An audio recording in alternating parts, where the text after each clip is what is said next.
Welcome to Reeltalk with Film DC. This is your host, Farrell Martin, Director of Communications with the DC Office of Cable Television, Film, Music, and Entertainment. This month, we are here with DC filmmaker Andy Fernandez, director and producer of the documentary Risers, a documentary that follows young undocumented immigrants, two who are students at the University of the District of Columbia, who pursue their American dream in the face of prejudice and discrimination. We're so happy to have you. Thank you for joining us. Thanks for having me, Farrell. All right, so let's talk a little bit about your journey as a filmmaker. Okay. I started producing my own films about 2 years ago, a little over 2 years ago now, and that was after basically a career in commercial real estate. And I'd always wanted to be a filmmaker since I was very young, and it's just so now that technology's gotten to a point, especially with DSLR cameras, that I could pick up a camera very easily and start producing things today, in like the present day. So the journey was really essentially a decision that I had to make, like what I wanted to do to be happy, and then all the other questions of how I could sustain myself, and what subjects I was going to pursue, and how I was going to tell stories, where I was going to tell these stories. So it's been a long journey, but I'm glad that Risers has been received well, and we started Risers over a year ago, so it's been a work in progress for that long, and it's just been going and going. I've just been kind of assembling it here and there for over a year. Was that your first project, Risers? It's my first official short film. Yes. Okay. Yeah. So a lot of it takes place in DC, or is it take place outside of DC? No, it all takes place in DC. So with that being said, how did DC help shape your experience in being a filmmaker and also the project Risers? It was essential. DC is one of the most essential parts of sort of forming my identity, and of course how I kind of produce art, especially with immigration. I mean, DC is such a diverse city. I've never been to a city that's this diverse in terms of ethnicities. So I knew that Risers could have easily been about young Jamaicans, like it could have been about young Ethiopians, but because of the political climate today surrounding immigration and our broken immigration system, it was kind of a perfect way to that made the story kind of whole. But DC is everything. So like my identity's kind of just been shaped through the years of living in this city, and having various friends from diverse backgrounds and races, ethnicities, that whole thing. So talk a little bit about Risers in regards to the filming process, how you were able to bring it together. So the production process, so there was very little pre-production. I sat down with the young adults, the young individuals who are in the film. I essentially pitched them the idea, and they were on board after I put together some test footage to show them, so I could show them kind of like what my ideas were, what the aesthetics were going to be. So once in production, it really was just kind of the actual technical aspect of it was just like either handheld camera or on a tripod. That was pretty much it, because we didn't have cranes, or we're not on like dollies and stuff, but the actual aesthetics and how that fits into the production was, I wanted to have like really strong interior shots. So there's shots of inside these apartments that they live in, or houses that they live in. So I think the imagery is very rich in that sense, with religious icons and like awards and other symbols of being young, like certificates and things that you only have when you're young, like little pictures of Michelle Obama that say like with a quote, and like this little like cutouts that you put up. So like that's what I wanted to really a focus on as far as like the production part. But it was a lot of it was just me following around. But like I told the guys, like, you have to tell me when you're doing something big so I can be there, and that sort of thing. There was no producer, there was no there's no like production manager. It was just me and them. So yeah. So you were self-taught in regards to like the way you learned how to shoot and edit your film and direct it? Yeah. Perfect. How did you choose the subjects for your film? I played soccer with this young guy named Douglas Gonzalez, and and I met him in 2010. So at that point, I wasn't into film yet. But 2 years later, when I was starting to get into film, I it was longer than that. It was 4 years later. when I wanted to start Risers, I reached out to Douglas and I asked him if he wanted to be in a film that I'm focusing on young immigrants, and if he'd like to tell his journey and how he got here from El Salvador.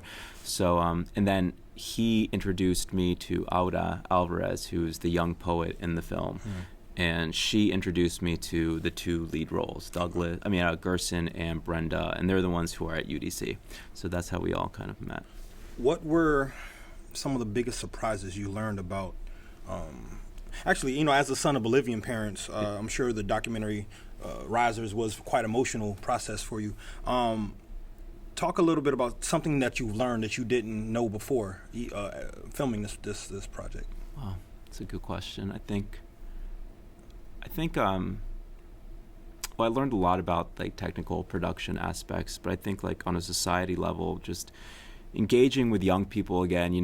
When I met them, they're like the youngest, Brenda, was 18. So it was interesting to get back in that arena, Obviously, I'm 36, so it's like getting back down into like what it's like to be young, 18, like how these problems affect young people. Are they traumatic, or do they just kind of like live their life? Like when I was 18, like I didn't even like big problems were kind of like treated differently because, it's like you're young, you don't really have that many responsibilities.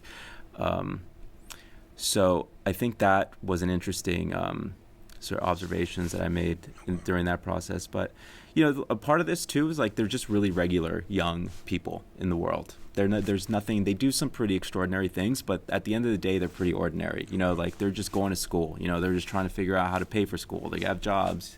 And I wanted that to come out. And so, yeah, it's like immigration. That people think like immigration is this big, like special thing. It's like everybody immigrated here. Unless you're like a Native American or unless you come from African descent, you probably were just picked up and came for economic reasons or to look for a better life. And like everyone's like that, and everybody kind of has that story. So there is no real eye opener there, especially since my parents did the same thing. Okay. Yeah. So this is your first official short film. What was the most agonizing thing that you've endured during the filmmaking process that you probably wouldn't want to endure again? And then also, what was the most rewarding part of being making this film? Oh man. So the hardest, what I never want to go through again is to make a film without a production crew. It's horrible. It's not horrible, but it's just really hard, Okay. Especially the scheduling aspect. Like if I would have just had a scheduler, it would have made things a lot easier. Like figuring out where these guys are, like why are, like if they're late or if they cancel, like I just never want to do that again. And then of course having somebody there, professional audio, and having a DP and like all that stuff, like definitely for the next project that's going to happen. And then the second part was the most rewarding part of just doing this whole project. Just the way it's turned out. Okay. Just the reception. I think we've put a new kind of look on young immigrants, and and I think it's important to be able to approach a subject differently than the mainstream media gives it to you, and it's not all about these sad narratives where. Deportations are a big aspect of it, but I just want people to know that there's young people here who are really working hard and who are doing the things they need to do, and who pretty much fit every criteria that we can come up with for this idea of being American, yet they're here undocumented. They don't have papers. So I think that was it. And you recently premiered it at the Media Rise Festival. Talk a little bit about the reception that you received from people who saw the film. There was a great reception. The film was, it was a packed house, so Media Rise did a great job. Thanks to them. Big thank you to them for publicizing and organizing the event. The reception was it was cool. It was, great Q&A afterwards. People were asking the right questions. People made some interesting comments. They asked me questions as an artist. They asked questions of Brenda, Gerson, Aura as young immigrants, just like ranging from politics to, everyday, like politics to education issues to English language issues, language access issues. So it was a really interesting talk. It was a great event, yeah. And you're also featured as as our latest filmmaker of the month.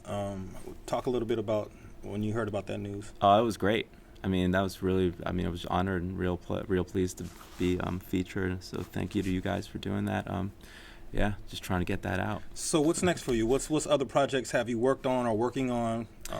I have I have a script that I'm writing right now, which will be my first feature narrative film. And you know, I never wanted to be a documentary filmmaker, and I don't even view Risers as documentary. Like there was a script for that. You know, like we wrote a script down. Like the kids, the two protagonists, they kind of acted out, essentially. So, but yeah, that's what's next. I'm focusing. I got the story. I got the idea. I'm doing some research on it. I'm gonna look for producers soon, and we'll see what happens. Perfect. And so how can they get a hold of you? Well, you know, go ahead and plug, you know, social media, your website, or how the people can really see more of your work. Okay, yeah, andyfernandez.me. That's my portfolio, and there's a contact form there that I respond to all the time. So that's how you get in touch with me.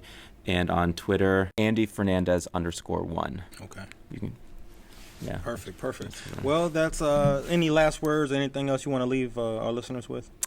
Yeah, please just keep following risersdc.com. That's where all the updates are going to be on the project. We have screenings coming up in New York and in Los Angeles, and but yeah, follow the project. If you want to support us, you know, just send me an email. Let me know how you want to get involved. We're more than happy to work with everybody in this community. Perfect. Yeah. Well, that was Andy Fernandez. I'm Farrell Martin. This is Real Talk with Film DC. Until next time.